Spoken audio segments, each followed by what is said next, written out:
Salut, c'est Thibaut pour les Carnets de Voyage Podcast. Pour ce portrait du jour, on se retrouve au village de l'Accueil, à un peu moins d'1 heure de route de Clermont-Ferrand. Je suis avec Alexandre Le Thor. Nous allons aborder le sujet du climat local dans le Puy-de-Dôme et découvrir comment fonctionne la prévision météo. C'est parti!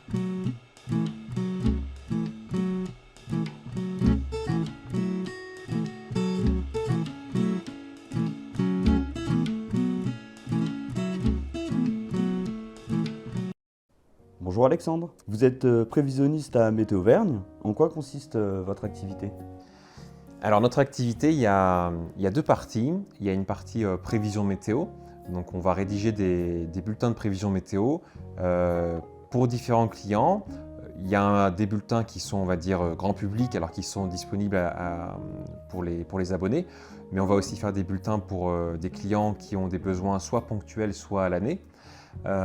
Et puis il y a une deuxième partie qui est plus pédagogique, donc on va faire des interventions, ça peut être des animations ou des formations pour des scolaires comme pour des gens qui veulent se former sur la météo, qu'ils soient particuliers ou pros. Ce qu'on fait vraiment de formation assez costaud, on va dire, avec un contenu assez important, c'est une formation météo de 2 jours. Mais c'est vrai que voilà, on peut intervenir dans une classe aussi de scolaire pendant 1 heure. Enfin, voilà, il y a différents échelons de pédagogie. Mais dans tous les cas, on essaye aussi dans les bulletins d'apporter de la pédagogie. Pas simplement dire demain il y aura du beau temps, il y aura du mauvais temps entre guillemets, mais de dire pourquoi justement on aura ce temps-là. Par exemple, en ce moment, on a des giboulées, des averses, et c'est d'expliquer, c'est parce qu'on a une masse d'air instable, parce qu'on a de l'air froid qui se déplace en altitude, de l'air plus doux en dessous. Voilà, tout ça, c'est des petits éléments qui permettent aux gens de mieux comprendre ce qui se passe dans le ciel et pas simplement se limiter à un petit pictogramme soleil ou pluie. Est-ce que c'est un métier passion ? Cette passion pour la météo, je l'ai depuis que je suis tout petit. J'ai fait différents métiers qui n'étaient pas forcément en lien avec ça, des métiers plus alimentaires. Et c'est vrai que j'ai progressivement lancé Météo Auvergne autour de 2014-2015 à titre tout à fait amateur. Aussi parce qu'en montagne, notamment ici, l'Auvergne pour moi c'est un endroit où il y a toute une symbiose entre la nature, la météo, le relief, le climat, etc. Donc c'est ça qui m'a donné vraiment l'envie de créer Météo Auvergne dans ce cadre-là. C'est de comprendre finalement notre territoire à partir du climat. Oui, c'est ça. Ça veut dire que si on jette après un œil sur l'occupation des sols, sur l'agriculture, sur les paysages, on se rend compte que, et c'est pas spécifique à ici, mais que tout ça, ça dépend du climat justement local, et que ici, entre Chastré-Sancy, Murol et Issoire, il y a déjà 3 climats différents, alors qu'on n'est même pas sur la moitié d'un département. Si par exemple on se fait une rando du côté de la vallée de Chastré-Sancy, le climat ne sera pas le même que si on allait à la vallée du Mont-d'Or, par exemple, avec le Val-de-Cour. Oui, alors ça peut déjà changer, ça va très vite. Rien qu'en termes de précipitation, si on prend cet exemple-là, quand on est à Superbès, le Mont-d'Or, en gros, il va tomber entre 1800 et 2200 mm par an. On fait 15 km à vol d'oiseau entre le Mont-d'Or, la station et Saint-Nectaire, on n'est plus qu'à 750 mm par an. Donc à 15 km, on divise par 2, voire un peu plus que 2, les précipitations. Et après, si on va encore à l'est, on va à Issoire, on est plutôt à 500-600 mm. Donc on divise par 4 ou 5 le cumul. Donc oui, il y a des différences énormes selon les versants. Et même sur une journée, on peut être toute la journée dans le Crachin, l'humidité à Chastré, et puis vous allez à Chambon, il fera beau toute la journée. Depuis quand avez-vous créé votre entreprise ? Du coup, Météo Auvergne, ça a été créé en février 2017. Alors créé dans le sens, on va dire, administratif, c'est que c'est un statut d'auto-entreprise qui a été créé à ce moment-là.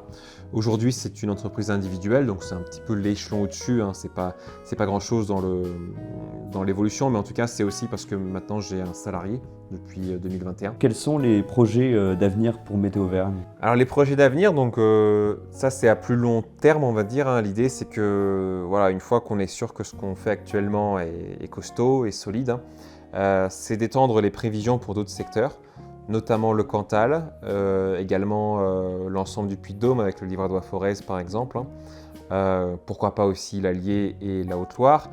Mais voilà, il y a de la demande dans le Cantal. Je sais que souvent on me dit ce serait bien que tu fasses des prévisions, tout ça. Mais si on veut le même niveau de précision que ce qu'on fait actuellement, il va falloir embaucher ou avoir des journées de 36 heures sans dormir. Donc ça va être un petit peu compliqué. Voilà, c'est une vision à long terme, c'est ce qu'il y a sur l'horizon. Mais évidemment, ça se réfléchit. Et en tout cas, c'est un peu la perspective, quoi.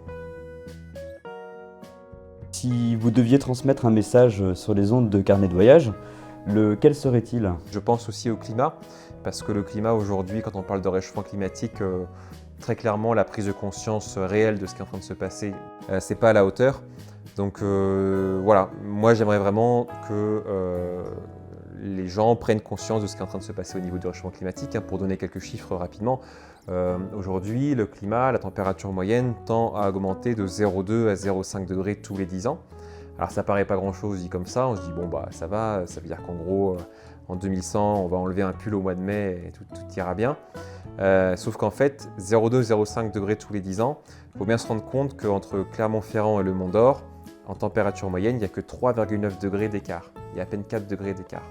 Donc si on réchauffe de quelques dixièmes comme ça tous les ans, ça fait vite des degrés et ces degrés de climat en fait nous bouleversent complètement le climat qui est en place. Mais voilà, il faut essayer d'expliquer. Alors c'est là où c'est compliqué, c'est qu'il faut trouver un équilibre entre expliquer pour aussi provoquer un petit peu sur ce qui est en train de se passer, mais sans faire peur. Parce que si on fait trop peur, si on fait peur, ça peut tétaniser un petit peu les gens. Donc il faut essayer d'expliquer tout en montrant qu'il y a des solutions, en montrant que tout n'est pas perdu. Mais c'est pas évident de se trouver cet équilibre-là. Donc ça serait bien de prendre conscience de ça. Nous arrivons maintenant à la fin du portrait. Merci beaucoup Alexandre d'avoir participé à ce carnet de voyage. Où peut-on suivre vos prévisions météo locales? Vous pouvez les suivre sur les réseaux sociaux. Donc on est présent sur Facebook principalement et aussi Instagram.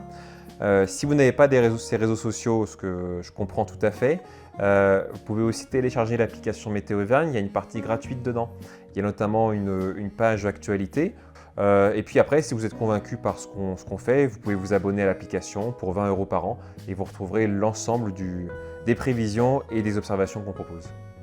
Pour ma part, vous pouvez me retrouver également sur les réseaux sociaux comme Facebook, Instagram, YouTube et SoundCloud, ou bien encore sur mon site web exploration-nomade.fr. À bientôt pour un prochain carnet de voyage.